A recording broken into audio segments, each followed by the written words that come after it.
Assalamualaikum warahmatullahi wabarakatuh. Saya Nabila Azim Tias dari Sistem Informasi Reguler 2019 akan memaparkan mengenai pengelolaan proyek sistem informasi sederhana melalui media PowerPoint berikut. Berikut pemaparan pengelolaan proyek sistem informasi sederhana yang menjelaskan beberapa poin berikut. Pertama, ada judul proyek. Kedua, ada tujuan dan sasaran proyek. Ketiga, manfaat proyek. Keempat, metode pengembangan sistem informasi yang dipergunakan untuk melaksanakan proyek. Dan yang kelima, rancangan aktivitas proyek yang digambarkan dengan alat bantu diagram WBS. Untuk judul proyek, saya mengambil judul proyek Sistem Informasi Manajemen Pembuatan Aplikasi Penyewaan Baju Adat berbasis website dengan studi kasus Galeri Maura. Yang kedua, ada tujuan dan sasaran proyek. Untuk tujuannya, proyek ini bertujuan sebagai media perantara yang efisien antara toko Galeri Maura dengan pelanggan. Untuk sasarannya sendiri, yang pertama ada toko Galeri Maura dan yang kedua pelanggan, yaitu penyewa baju adat. Yang ketiga, manfaat proyek diharapkan dapat membantu mempermudah toko Galeri Maura dalam mengatur data dan informasi penyewaan baju adat, serta meningkatkan kepuasan dan pelayanan toko karena konsumen dapat melihat katalog baju-baju adat Galeri Maura secara online di website. Yang keempat, ada metode pengembangan sistem. Metode yang saya gunakan adalah SDLC atau Software Development Lifecycle. Teknik SDLC yang digunakan dalam manajemen proyek ini adalah waterfall yang memiliki 5 tahap. Yang pertama, requirement analysis, memahami bagaimana informasi kebutuhan pengguna terhadap sebuah perangkat lunak. Tahap kedua, sistem design, requirement analysis, selanjutnya dianalisa pada tahap ini, untuk kemudian diimplementasikan pada desain pengembangan. Yang ketiga, implementation, bentuk implementasi dari rancangan desain sebelumnya menjadi sebuah program dan penginstalasiannya. Yang keempat, ada integration dan testing, dilakukan pemeriksaan dan pengujian sistem secara keseluruhan untuk mengidentifikasi kemungkinan adanya kegagalan dan kesalahan sistem. Yang kelima, ada operation dan maintenance, meliputi perbaikan kesalahan, perbaikan implementasi unit sistem, dan peningkatan dan penyesuaian sistem sesuai dengan kebutuhan.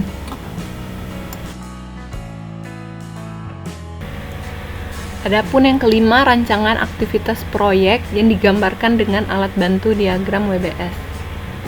Sesuai pada poin 0.0, proyek sistem informasi manajemen pembuatan aplikasi penyewaan baju adat berbasis website dengan studi kasus Galeri Maura. Terbagi ke dalam 6 tahap. Yang pertama, 1.0, analisa kebutuhan dan desain sistem. Yang kedua, 0, desain aplikasi. 3.0, implementasi. Pada 4.0, testing program. 5.0, maintenance. Dan 6.0, administrasi. Pada 1.0, analisa kebutuhan dan desain sistem terbagi menjadi beberapa tahap pula. Ada 1.1, melakukan wawancara kepada klien. 1.2, membuat kamus data. 1.3, membuat spesifikasi proses. 1.4, membuat ERD. Dan 1.5, dokumentasi analisa dan desain sistem. 1.1 terbagi menjadi pada poin 1.1.1, melakukan wawancara dengan pihak Galeri Maura. Dan 1.1.2, mengumpulkan dokumentasi wawancara. Pada poin 1.1.1 terbagi lagi ke dalam poin 1.1.1.1, menyiapkan daftar pertanyaan untuk wawancara dengan pihak Galeri Maura. Lalu ada 1.1.1.2, membuat janji untuk melakukan wawancara dengan pihak Galeri Maura. Pada poin 1.1.1 dan 3, mendapatkan konfirmasi persetujuan untuk melakukan wawancara oleh pihak pengelola Galeri Maura. Dan yang terakhir 1.1.1.4, melakukan wawancara dengan pihak pengelola Galeri Maura. Pada tingkat 3 yang sebelumnya, ada poin 1.1.2, mengumpulkan dokumentasi wawancara. yang mana bagi menjadi poin 1.1.2.1, yaitu dokumentasi hasil wawancara dengan pihak pengelola Galeri Maura. Dan kembali pada tingkat 2, yang tadi pada poin 1.2, membuat kamus data, terbagi menjadi aktivitas pada poin 1.2.1, yaitu mereorganisasi semua elemen data yang akan digunakan. Lalu pada poin 1.3, membuat spesifikasi proses, terbagi menjadi poin 1.3.1, menggambarkan deskripsi dan spesifikasi dari setiap proses pada permodelan DFD. Dan pada poin 1.3.2, mendefinisikan apa yang dilakukan ketika masukan ditransformasi menjadi keluaran. Kemudian ada poin 1.4, membuat ERD, terbagi menjadi poin 1.4.1, yaitu mengidentifikasi entitas, yang kemudian entitas tersebut dideskripsikan relasinya.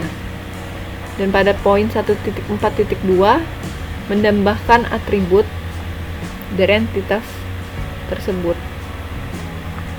Dan pada poin 1.5, dokumentasi analisa dan desain sistem, yang terbagi menjadi 1.5.1, mengumpulkan hasil analisa dan desain sistem.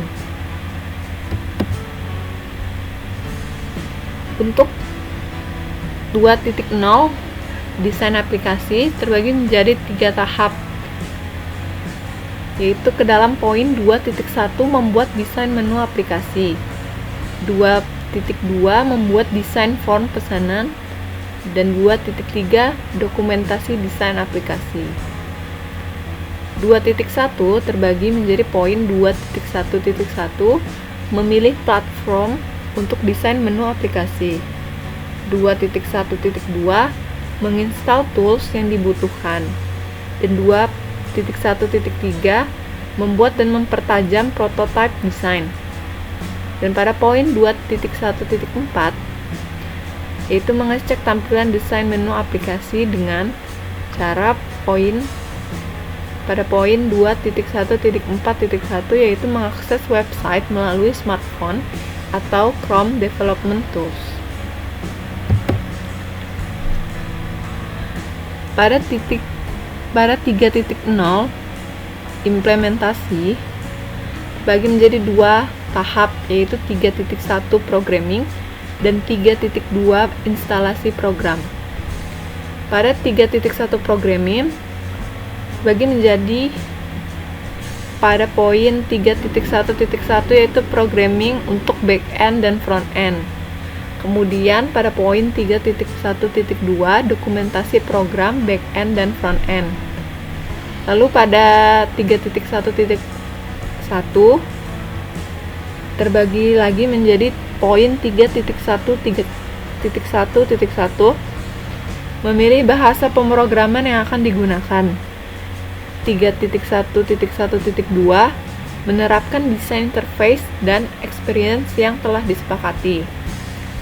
Untuk 3.1.1.3, instalasi web pada hosting, dan poin 3.1.1.4, merancang dan mengelola database, yang terbagi ke dalam poin 3.1.1.4.1, yaitu melakukan brainstorming soal topik yang perlu disimpan dan jenis mekanisme input seperti apa yang dibutuhkan website.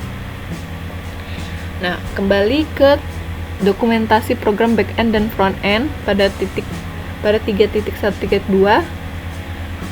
poin 3.1.2.1, yaitu membuat dokumentasi hasil akhir program back-end dan front-end.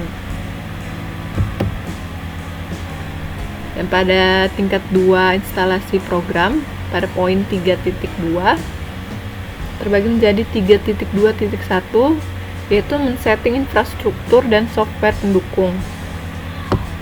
Yang selanjutnya pada poin 3.2.1.1, melakukan pengaturan pada infrastruktur dan software pendukung yang digunakan.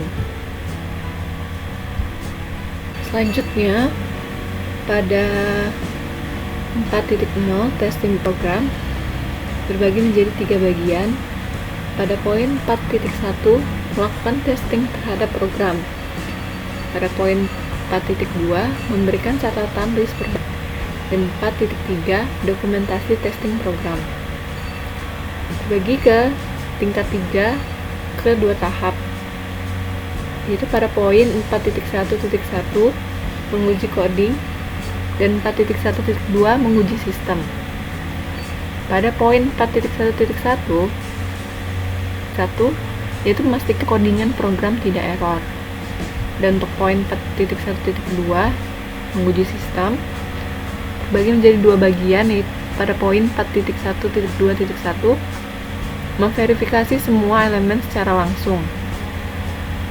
Lalu pada poin 4.1.2.2 memastikan semua fungsi dan performance sistem diterima dalam lingkungan target. Kembali ke tingkat 2, yaitu pada poin 4.2 memberikan catatan list perbaikan menjadi ke dua bagian. Pada poin 4.2.1 mengidentifikasi area yang perlu diperbaiki. Lalu pada poin 4.2.2 menganalisis dan mencari solusi perbaikan. Kembali pada tingkat 2, yaitu 4.3 dokumentasi testing program yang terbagi menjadi 4.3.1, yaitu membuat dokumentasi hasil akhir testing program. Pada bagian 5.0 yaitu maintenance, terdapat poin 5.1 yaitu pemeliharaan dan perbaikan sistem. Di poin 5.1.1, bentuk pemeliharaan dan perbaikan sistem itu berupa memperbaiki, menjaga, menanggulangi, mengembangkan sistem yang ada. Lalu di 6.0 yaitu administrasi. Bentuk administrasi yaitu pada poin 6.1 yaitu melakukan administrasi proyek yang dibagi dalam dua tahap. Pada poin 6.1.1 yaitu menginput dan merapikan data dari kegiatan proyek. Yang kedua, 6.1.2 melakukan perekapan data dalam bentuk dokumentasi dari kegiatan proyek.